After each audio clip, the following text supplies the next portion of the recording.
Бәріңізге сәлем, сіздермен бірге мен Айнура. Менің арнама қош келдіңіздер. Бүгін біз омлет на мясной рулет жасаймыз, яғни етті рулет. Міндетті түрде соңына дейін қарап, баға беріп өтіңіздер. Ең бірінші біз сырымызды үккіштен өткізіп аламыз.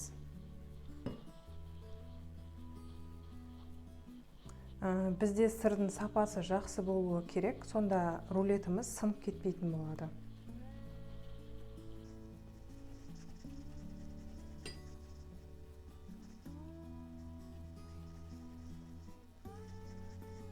Сосын ыдысымызға бірінші жұмыртқаны салып аламыз.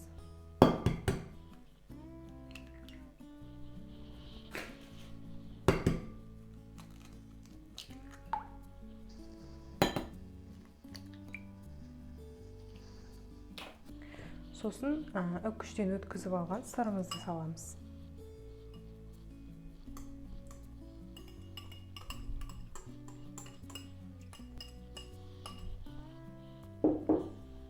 Екеуін жақсылап араластырамыз.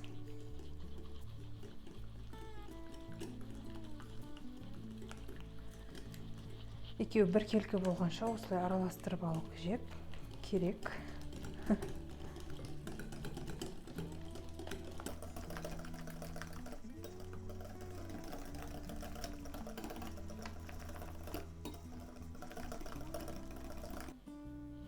Араластырып алдық. Енді майонезді қосамыз.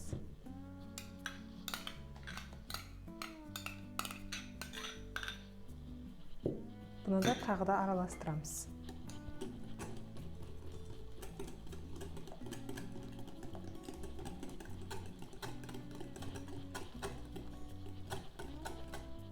Майонезбен жақсылап араластырып алған соң, манный крупамызды қосамыз. Бұны да тағы да жақсылап араластырамыз.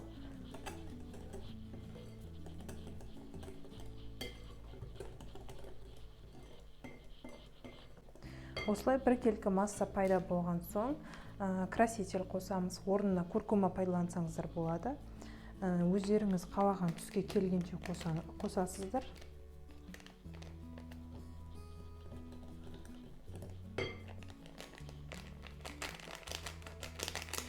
Менде ішінде таусылайын деп қалған, сондықтан шықпай жатыр.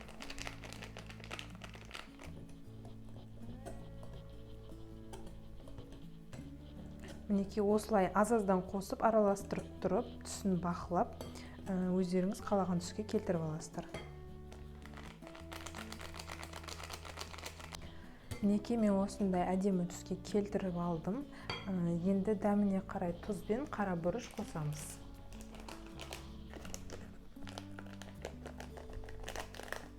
Тым көп қосудың қажеті жоқ, аздап қана қоссақ жеткілікті.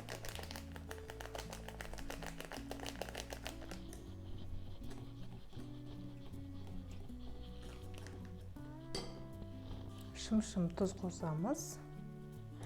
Сонымен жақсылап араластырамыз. Біздің массамыз осымен дайын болды. Енді табаға салу ғана қалды. Біз массамызды осында пергамент қағаз төселген табаға құямыз.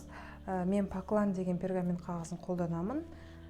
Бұған ешқандай жабыспайды. Сапасы өте жақсы. Сіздерге де осыны қолдануға кеңес беремін.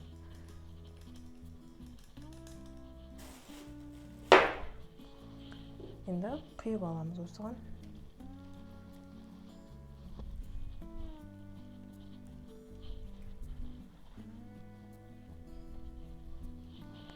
Міне осылай жайып жан-жағына біркелкі формаға келтіріп аламыз.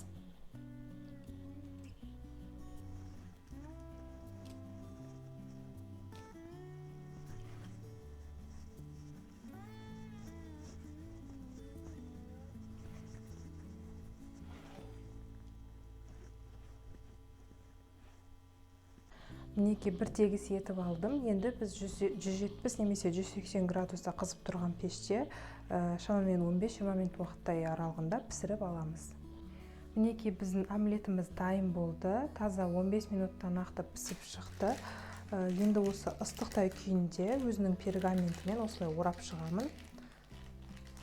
Өзінің формасын жақсы ұстау үшін.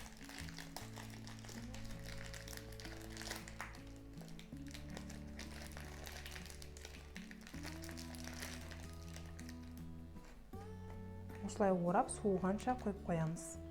Енді салмасын жасаймыз. Менде мұнда таза тартылған ет. Бұған мен алдын ала пиязды қуырып алған болатынмын. Соны қосып, жақсылап араластырып аламын бірінші.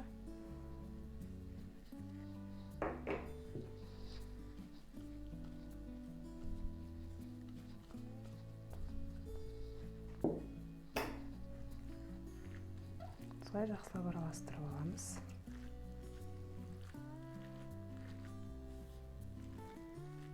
Және де дәміне қарай тұз бен бұрышты қосып, жақсылап араластырып аламыз. Сонда қара бұрыш қосамын.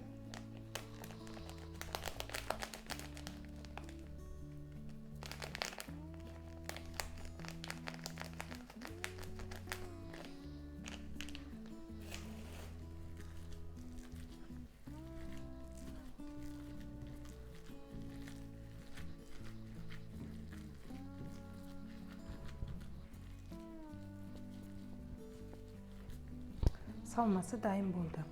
Біздің омлетіміз суыды. Енді осылай арасын ашып аламыз.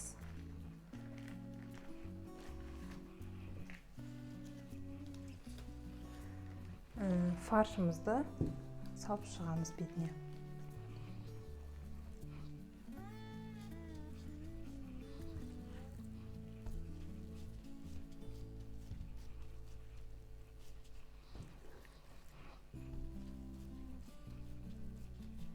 Қолдарыңызды күнбағыс майымен майлап осылай жайып шықсаңыздар да болады. Менде перчатка болғандықтан жабысып жатқан жоқ.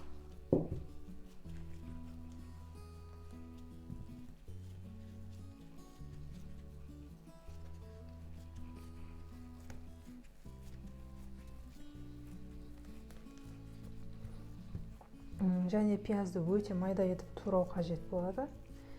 Мен қуырған соң майда болады деп ойлаған едім, бірақ сонда да өзінің үлкен формасын ұстап қалыпты.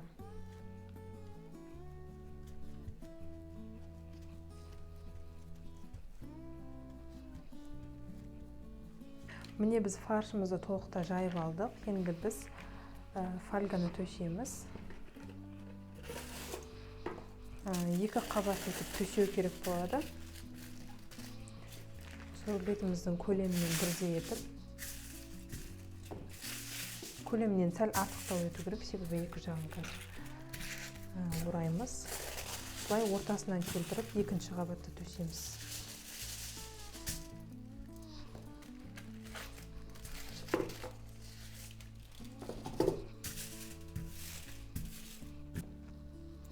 Енді омлетімізді фольганың бетіне орналастырып, орап шығамыз. Етеді. Бірінші өзін осылай жайлап орап аламыз.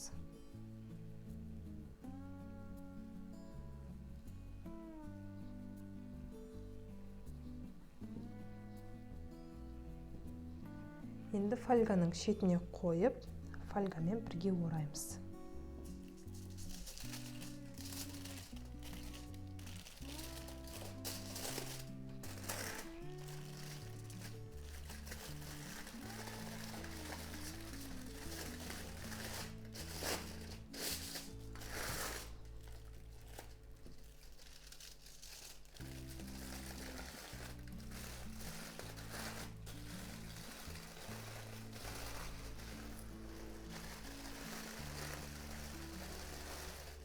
Сосын екі жағын ауа кірместей етіп орап қоямыз осылай.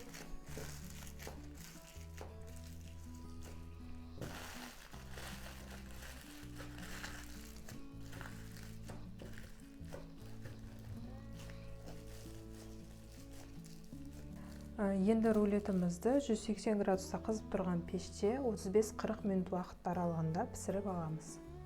Мінекей біздің рулетіміз 40 минутта пісіп шықты, бірақ біз бұны өзінің фольгасынан ажыратпай, бөлме температурасында суыған күтуіміз керек, және одан кейін де тоңазытқышқа 1 сағат 2 сағаттай уақытқа қойып қоямыз. Содан кейін ғана мен сіздерге арасын кесіп көрсететін боламын. Біздің рулетіміз толықтай суыды, енді мен қазір ашып кесіп көрсетемін.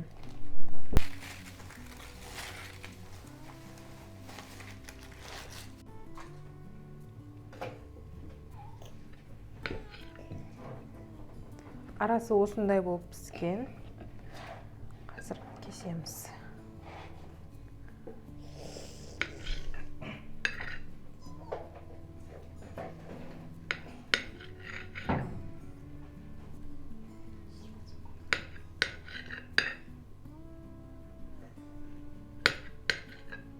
Міне мен осылай әдемілеп кесіп алдым. Арасы шашырамай өте керемет болып піскен. Қазір дәмін көреміз. Вкусно. Жей ғой. Осымен біздің рулетіміз дайын болды. Сіздермен бірге болған мен Айнура. Видеоны соңына дейін қарағандарыңыз үшін рахмет. Рецепті ұнаса, міндетті түрде лайк басып, пікір қалдырып өтіңіздер. Назарларыңызға рахмет.